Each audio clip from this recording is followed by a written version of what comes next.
দেখো আজকে মানে নতুন সিরিজ শুরু করছি। এটা আমার চায়না বট আছে, ঠিক আছে, সরি চায়না বট নয়, এটা চায়না টগর। এই দেখো আমি ফুলগুলো দেখাচ্ছি, একদম কিছু ফুল শুরু হয়েছে এখানে দেখো, তেমনি এখানে। তো চায়না টগর কিন্তু এটাকে আমার মানে ফুলের থেকেও মেনলি আমি এটাকে বনসাই করার দিকে কনসেন্ট্রেট করছি।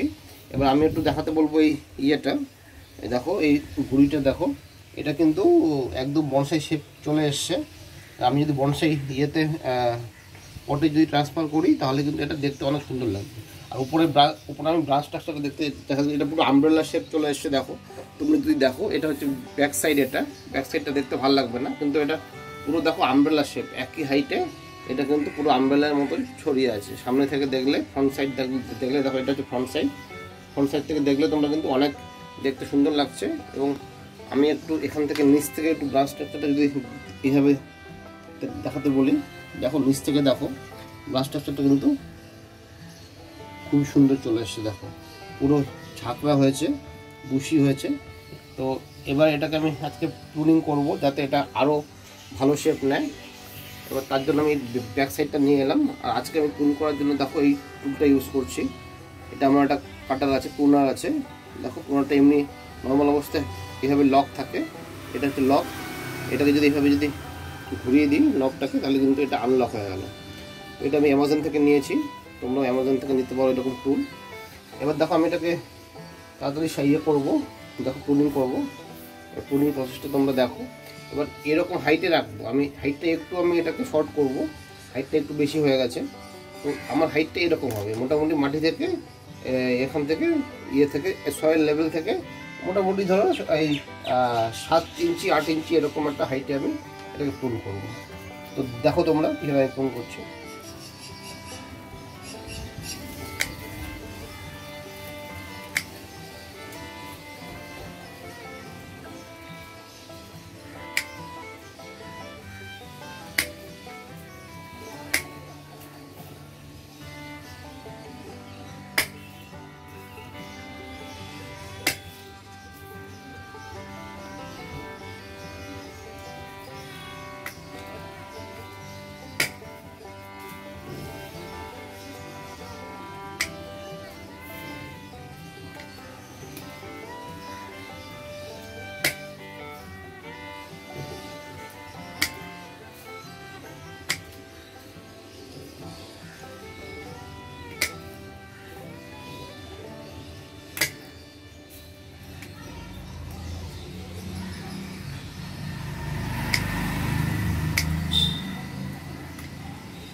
আমার কিন্তু প্রুনিং মোটামুটি কমপ্লিট দেখো। এবার মোটামুটি দেখো আমি কিন্তু সবই একটা হাইটে রেখে, মাটির লেভেল থেকে এটা 7-8 ইঞ্চি রেখে আমি কিন্তু সব ব্রাঞ্চগুলো কিন্তু প্রুনিং করে দিয়েছি।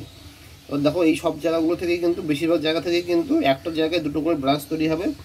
তো ব্রাঞ্চ মাল্টিপ্লিকেশন এইভাবেই হবে। এবার হওয়ার পরে ওইটা হচ্ছে ব্যাক সাইড এটা, আর এটা হচ্ছে ফ্রন্ট সাইড এটা। আর আমি একটা জিনিস করব, এই মাটিটা আমার অনেক দিনের পুরনো হয়ে গেছে, মাটিটাকে একটু যাতে মাটিটা যাতে নরম থাকে, এবার মাটিটাকে এইভাবে একটু খুঁচিয়ে দেবো। দেখো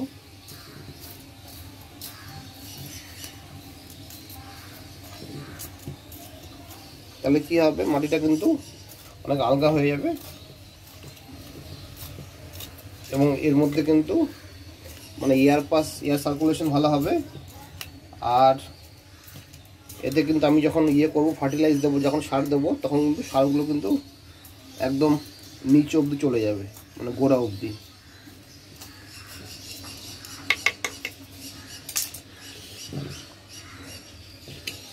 আর এবার দেখো আমার কতগুলো ইয়ে হয়েছে, দেখো এইগুলো আমার সব ইয়ে।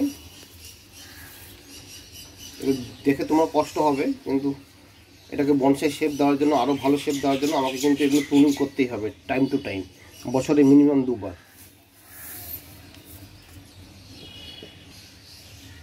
আমি এবার আপডেট নিয়ে আসবো, ঠিক আছে, যখন নতুন করে আবার ব্রাঞ্চিং শুরু হবে তখন আপডেট নিয়ে আসবো।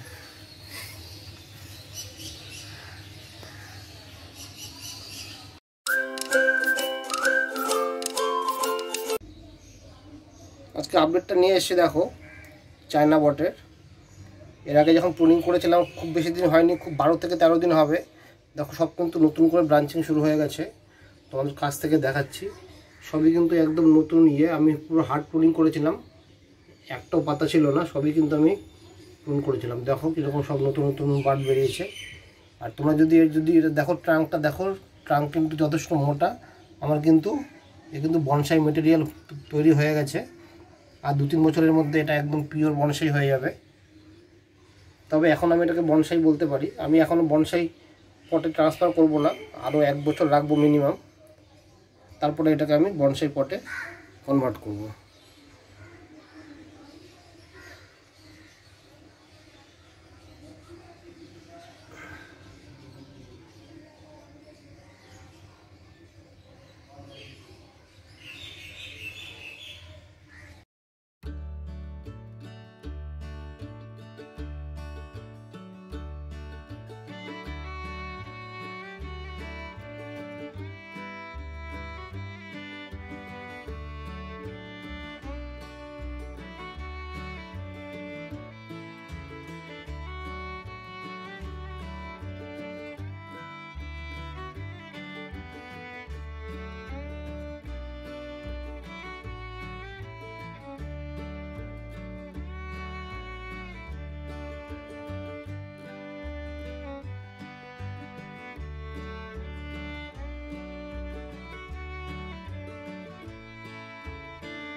আজকে আমি দেখাবো তোমাদের এই সিরিজের শেষ ভিডিও। এটাতে আমি দেখাবো কি করে এতে আমি কি সার প্রয়োগ করব, আর তারপরেই এই সিরিজটা আমি শেষ করে দেবো, ঠিক আছে? এবার তার আগে দেখো, এই যেহেতু অনেক দিন ধরে তোমার হয়নি, আমার মাটিটা খোঁচানো হয়নি, দেখো মাটিটা শক্ত হয়ে গেছে। সেজন্য আমি প্রথমে কী করবো, সার দেওয়ার আগে এইভাবে আমি কিন্তু খুঁচিয়ে নেবো, ঠিক আছে? চারিদিক থেকে এইভাবে খুঁচিয়ে নেবো, মাটিটা নরম করে নেবো, যাতে সারটা যাতে খুব ভালোভাবে আমার মাটির সাথে যাতে মিশে যায়। সেই জন্য চারিদিক থেকে, বেশি দরকার নেই তোমার, 1 থেকে 1.5 ইঞ্চি এভাবে করবে, কারণ বেশি ভেতরে করলে কিন্তু তোমার রুটটা ড্যামেজ হয়ে যাবে। যেমন আমি অন্য ভিডিওতেও বলি, একই কথা বারে বারে বলছি। তো এইভাবে করে দেখো মাটিটা কিন্তু আলগা হয়ে যাচ্ছে, চারিদিক থেকে সমানভাবে আমি কুচিয়ে নিচ্ছি।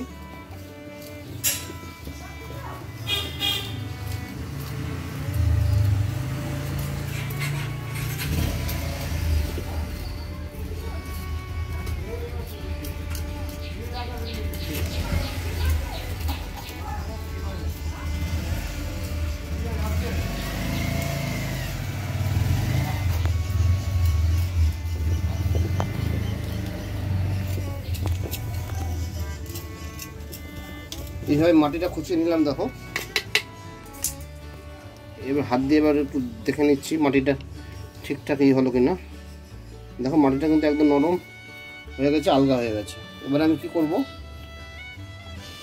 দেখো এবার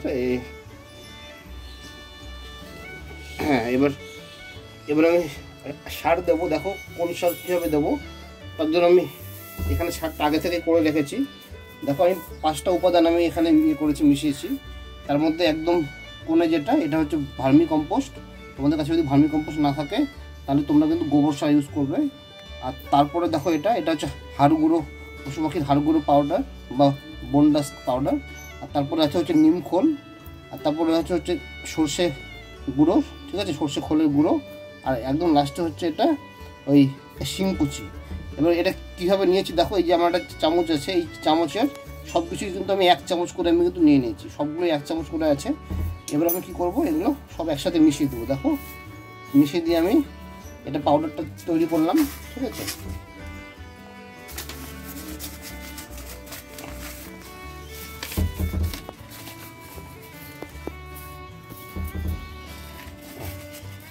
এটা আমি সমানভাবে মিশিয়ে দিলাম। এটা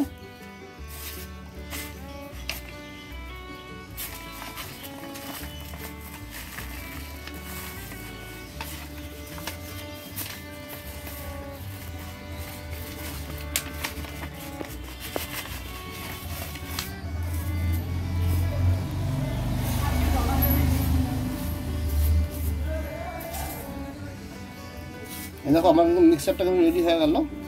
এবার আমি কি করব, বেশি না, এই মিক্সার থেকে জাস্ট 1 চামচ আমি কিন্তু এখানে সার দিয়ে দেবো। ঠিক আছে, এই যে চামচটা আমি এই চামচটা দিয়ে আমি নিয়েছি, সেই চামচ দিয়েই জাস্ট 1 চামচ এইভাবে ফুল টি স্পুন এরকম আমি নিয়ে নিলাম। নিয়ে এরকম চারিদিক দিয়ে এইভাবে ঘুরিয়ে ঘুরিয়ে টপটা দেবো, যাতে ইকুয়ালি আমার চারিদিকে না পড়ে। আর এটাতে কিন্তু একটু কম বেশি হলেও কোনো অসুবিধা নেই, কারণ এটা হচ্ছে অর্গানিক সার, আমি কোনো ইনঅর্গানিক বা কেমিক্যাল সার কিছু ইউজ করছি না। তো সেই জন্যে এতে একটু কম বেশি হলেও কোনো অসুবিধা নেই, গাছের কোনো ক্ষতি হবে না। এবার দেওয়ার পরে এভাবে আমি কিন্তু আবার কিন্তু হাত দিয়ে, বা তোমার কাছে যদি এরকম কোনো একটা ইয়ে করা থাকে, মাটি খোঁচানোর কিছু থাকে, এইভাবে দিয়ে দিয়ে আবার আরেকবার করে মাটির সাথে মিশিয়ে দেবে। এইভাবে ঘুরিয়ে ঘুরিয়ে মাটির সাথে মিশিয়ে দিলে, দেওয়ার পরে যেটা লাস্ট কাজ করবে, তোমরা জল দিয়ে দেবে, যাতে সারটা যাতে মাটির সাথে ভালো করে মিশে যায়। এইভাবে দেখো, এভাবে আমি চারিদিক থেকে জল এভাবে দিয়ে দিলাম। আর বাকি যে সারটা থাকলো এখানে দেখো, বাকি যে সারটা থাকলো, এই সারটা কিন্তু আমি কিন্তু এরপরে অন্য কোথাও আবার ইউজ করে ফেলবো।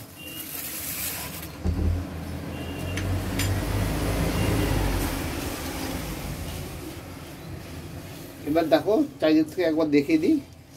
তো তোমরা ভিডিওটা লাইক শেয়ার করো, যারা সাবস্ক্রাইব করোনি তারা একটু সাবস্ক্রাইব করো যদি ভালো লাগে। আর তোমাদের যদি ভালো না লাগে, মনে হয় কিছু আমার কিছু ইয়ে হচ্ছে, ভুল হচ্ছে, বা আরও কিছু করলে ভালো হবে, আমাকে তোমরা সাজেশন কমেন্টের মাধ্যমে কমেন্ট বক্সে লিখে তোমরা আমাকে জানিও। ঠিক আছে।